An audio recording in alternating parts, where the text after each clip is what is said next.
Nawawalang kambal pala. Tato.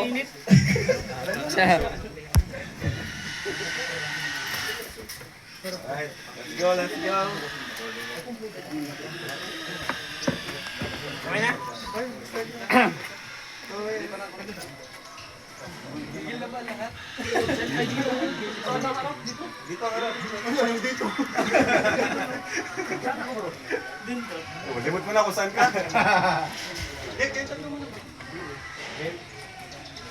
Play! Palapakan mo natin ang Team Papo Game.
One family! Ayos! Ganda naman, no? Part, no? So, ngayon naman, bago natin sa pinatingan ng message ang family ni Supermac, may kasama tayong Kalingap Angels dito, tatlo. Sila yung available ngayon, so hingan din natin sila ng mensahe, no? So, inuuna ko na si Melka. Melka, Kalingap Angel, Batch 1, Melka.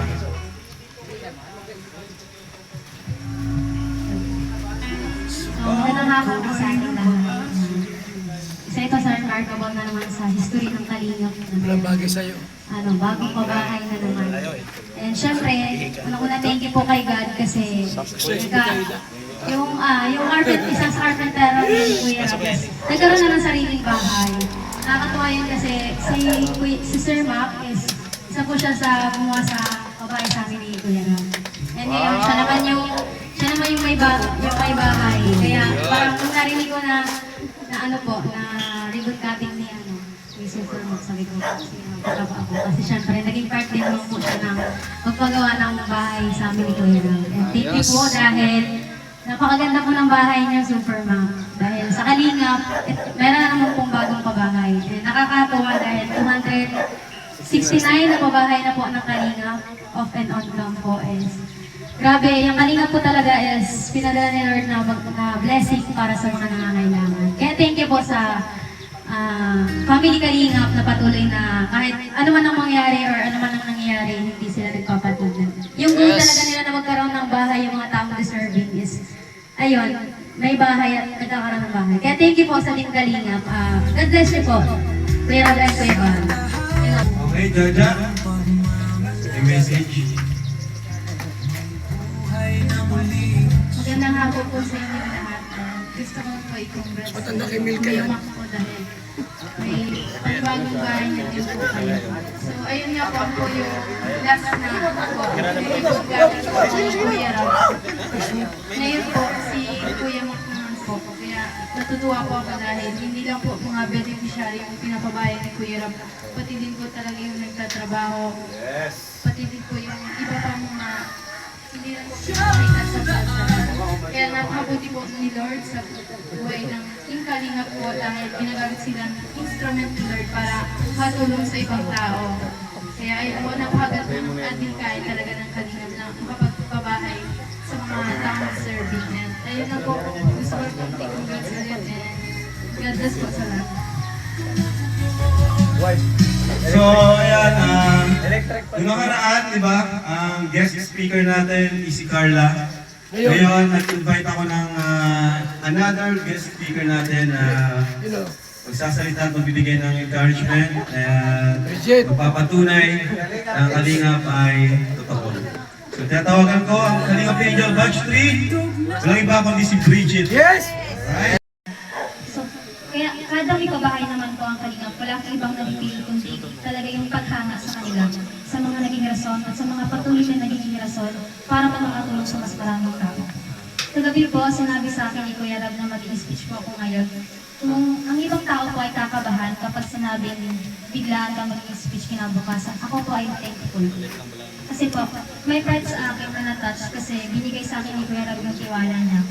At kaya ngayon po ay nasasalita ako, hindi lang para kay Kuya Bal at kay Kuya Rab, kundi para sa lahat na bumubuo ng Kalingap. If tatanungin po ako, what's the one word that I can associate with Kalingap? If i-describe ko po ang journey ko dito, it would be gratitude. Gratitude is the emotion of being thankful and appreciative. Ito yung alam mo na may nangyayaring kabutihan sa buhay mo. Hindi lang mismo galing sa'yo, galing din ito sa ibang tao. So, in my case, galing yan sa Kalingap at sa mga taong patuloy na sumusuporta sa akin at tumutulong. Being one of the beneficiaries opened a lot of doors for me. Some things are now easier to experience than before na ako lang yung nagtatrabaho para sa sarili ko. Marami pong mahirap na nangangarap na sana ay nandito sila ngayon sa kinatatayuan natin. Na sana natutulungan din sila. Pero hindi po lahat ay kayang matulungan ng Kalingap. Pero hindi po yung issue. Dahil kahit anong mangyari, ginagawa nila ang lahat para may mas maabot pa silang nangangailangan. They're doing their best to help, and that's what matters the most. and it's inspiring how they touch the hands and lives of so many people every day. Hindi po biro ang ginagawa nila Kuya Rading dito. Kahit anong gawin natin mabuti, may masasabi pa rin ang iba. Puso natin. And that's Kalingap. Yan ang ginagawa nila. With so many issues circulating online, I choose to stand with the people who are like a family to me. Ang tawag po sa kung anong ginagawa ko ngayon ay platform. I have the platform and the voice to speak up, and I will use it when I need to. Hindi po ako natatakot na sabihang kalaban ang masama ang ugali. Dahil alam ko, sarili ko na tama ang pinaglalaban ko, at wala akong masamang ginagawa. Walang ibang nakakaalam ng totoo kundi tayo lamang na nasa loob. Kaya ang paninindigan ay nasa sa atin lamang. This is a matter of choice, and I hope we all choose to speak for the truth. Libre lang po ang manindigan at magsalita ng bukal sa loob. Katulad ng kung paano tayo tulungan at tanggapin ang buong nila Kuya. Aaminin ko po nung una na bago pa lang po ako na-scout ni Coach Romeo, akala ko po one time lang ang tulong ng Kalingap. Yung tutulungan ka lang isang beses tapos pagkatapos ng isang vlog wala na. Pero hindi po pala ganun. Talagang kailangan mo lang experience niya lahat para masabi na mali pala yung inaakala ng iba. Hindi lang basta content yung ginagawa nila Kuya. Binabago rin nila ang daloy ng buhay ng kanilang mga natutulungan. On and off cam po, andyan yan sila Kuya, as long as hindi yan sila busy, tutulong po talaga sila. Kami pong mga angels ang isa sa mga witness kung paano kagalkano ang Kalingap.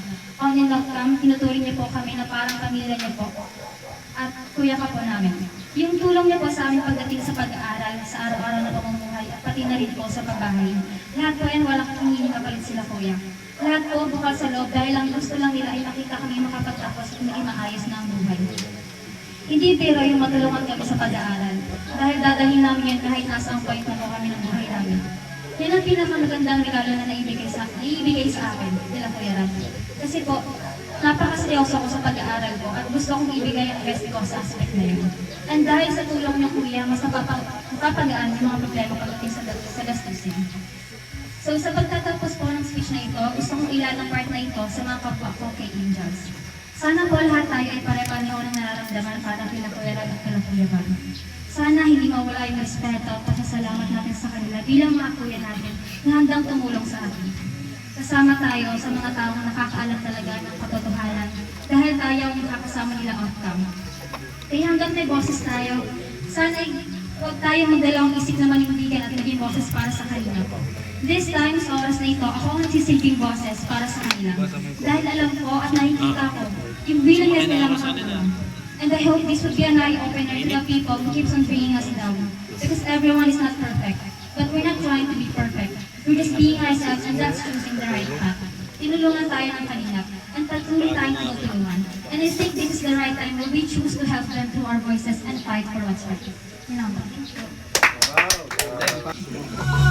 Pero promise, nagulat ako dun sa mensahe ni Bridget na maganda. Talagang nakaka-touch yung mensahe ni Kalingap. So since the message ni Bridget is for Kalingap, community ng Kalingap, tawagin na natin ang pinagmulan ng Kalingap. Ang iba kong si Kuya Bab. Ang founder ng Team Kalingap at kung bakit may mga babae tayo ngayon.